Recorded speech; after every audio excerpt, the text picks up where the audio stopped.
Okay, guys, so we're going to do a quick overview of the civil rights movement, kind of go over some main ideas and explain some things that you may not have understood from the actual reading. Keep in mind, actually this looks like a scene from The Help. I believe it's an actual photograph that's probably staged, but also is very indicative of what went on during this time. So keep in mind, after the Civil War and really through World War I, African Americans had left farm jobs and went up north to escape segregation, get away from the KKK. White workers really don't necessarily want this competition, and it would sometimes lead to violence up north, which later on, kind of some of the stuff we're gonna miss will include like, okay, what was the civil rights movement like up north? It wasn't as prevalent during, the early stages, like what you guys are aware of, Rosa Parks, Montgomery bus boycott, but it becomes more prominent in the late 60s. Think like, Motown, that kind of era and what's going on. So anyways, who fought on their behalf? The NAACP is very active during the civil rights movement. They wanted to fight back using politics. That was their main focus.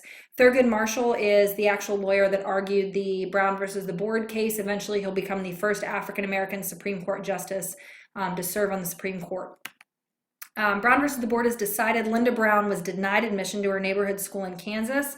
The NAACP actually helped the family sue the school, and eventually in 54, then it was declared that segregation was illegal in public schools. That's really considered like the kickoff for the movement. A year later, Rosa Parks, of course, refuses to give up her seat on a bus, protesting segregation on public transit, public buses. And Martin Luther King then becomes the face of the movement. Keep in mind, the boycott lasts for over a year. And so in 1956, Alabama actually desegregated their buses. Boycotters actually organized a carpool system, so they had to walk, so they didn't have to walk as long of a distance, but some did actually walk. This movement was encouraged to remain nonviolent. Even though Martin Luther King's home had a bomb that ripped through it, he thought that this was the only way to actually end segregation and racism was through nonviolent passive resistance, and that's something to note for him. So success, there's Rosa Parks riding the bus on a desegregated bus.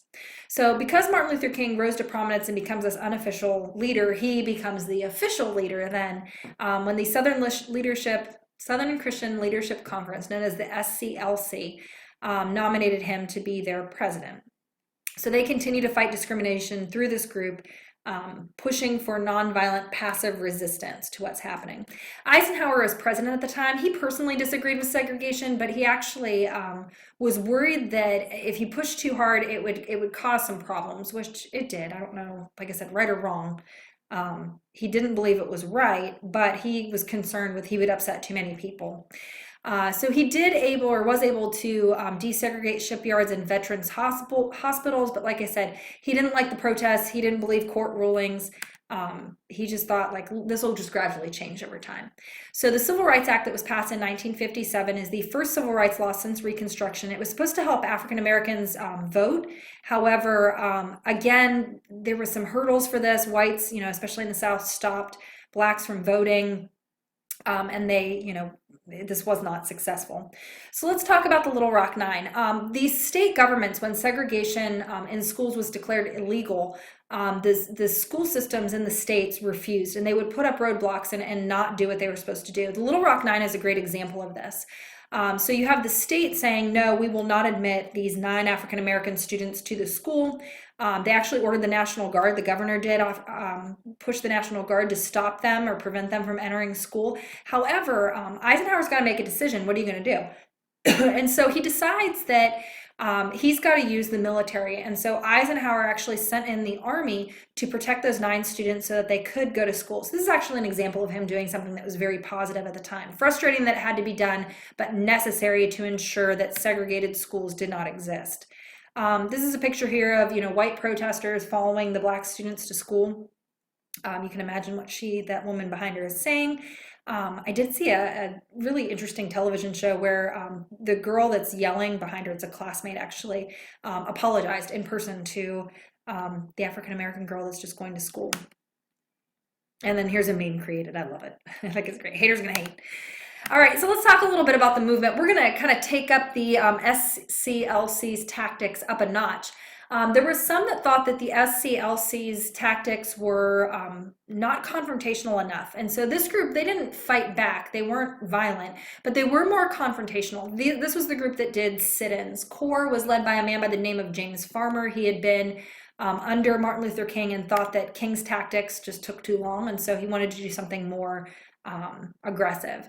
He also organized the Freedom Riders, where they rode buses, blacks and whites, together in the South to protest segregation.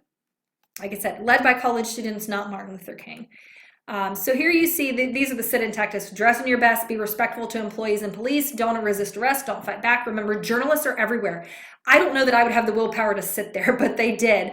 And these pictures, this footage that comes out of this, technically the ones sitting at the counters are the ones breaking the law, but because they don't, fight back, it really makes the mob and what they're doing look even more bad because, the people are just sitting there. They're not fighting back. They're not doing anything. And yet, they're the ones that, come out looking like the fools. You can see here, this is them actually practicing. They would blow smoke in each other's face, call each other names, push each other, pull hair. It was pretty bad. I believe The Butler, if you watch that movie, they have a great scene where they go through and they show how they trained for this. The Butler movie itself, yes, the Butler was a real person.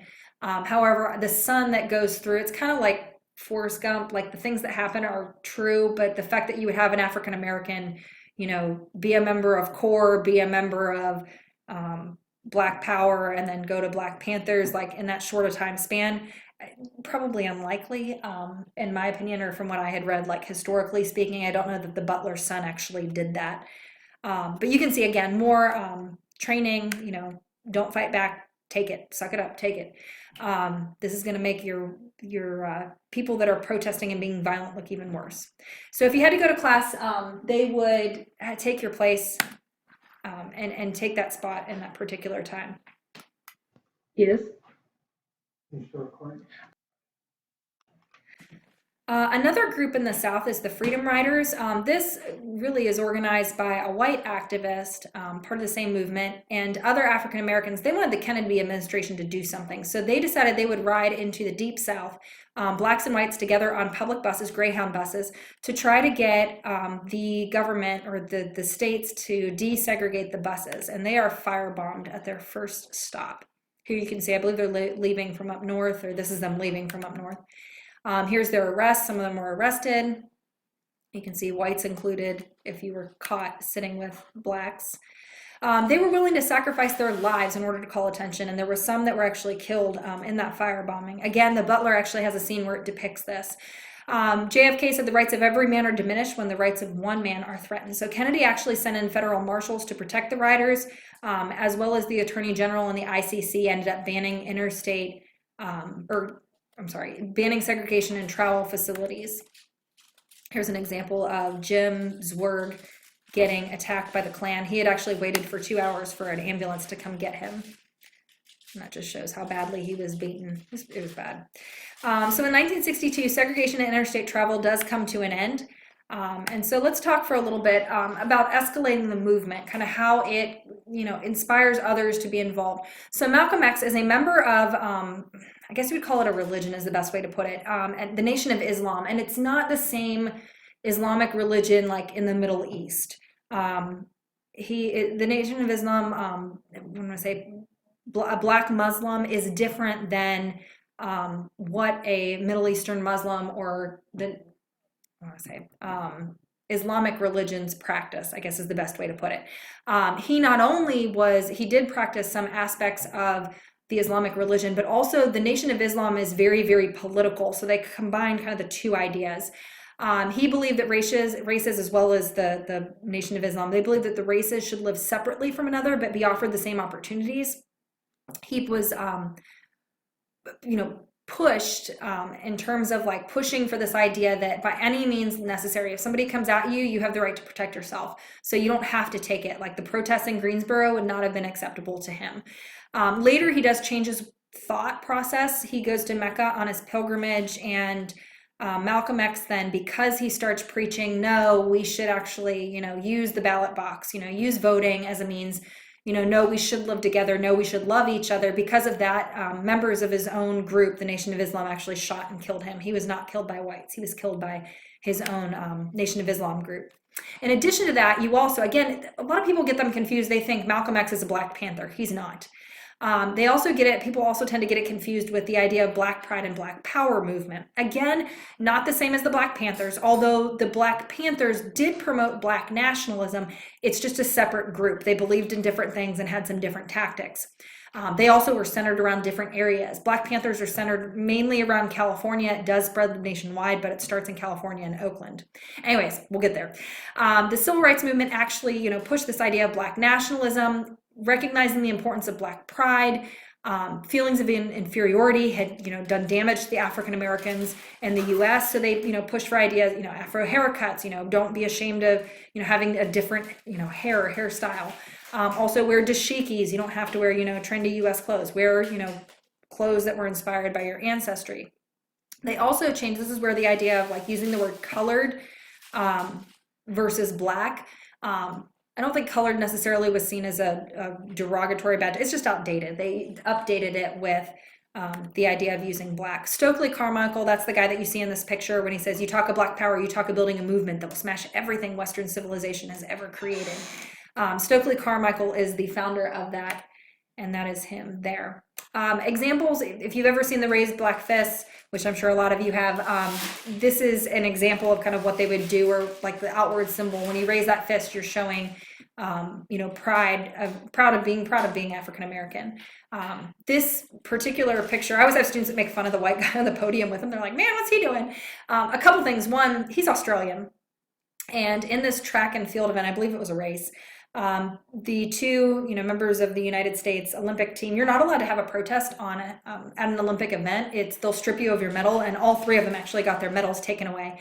I always tell my students the Australian is also protesting. He shouldn't raise his fist. He's not proud of being Black because he's not Black, but he wanted to do something to be a part of their protest because he thought that, what they were standing up for was something good. And so if you notice on their jackets, they all have a white button or white patch, and that white patch is a form of their protest. And that's why the Australian that you see there was also stripped of his medal. The two guys from the United States, they're also, they lose their medals as well for their protest or Black Power movement or sign that they showed as the national anthem played. The Black Panthers, this is, I would argue this not only a group, but also a political party on some level. They are very, very, very involved in politics as well. This group is started by two men, Huey Newton and Bobby Seale. They are more confrontational, probably out of all the groups we're looking at, they are the most confrontational in terms of the African American civil rights movement. This group starts in Oakland, California. They are successful in terms of getting hot breakfast programs for schools in California, adult literacy classes, summer programs for youth, as well as awareness of police brutality. They are also, like I said, very confrontational and militaristic, as you'll see in these pictures that I'm showing. The black beret is kind of their symbol that most people are familiar with. All right, so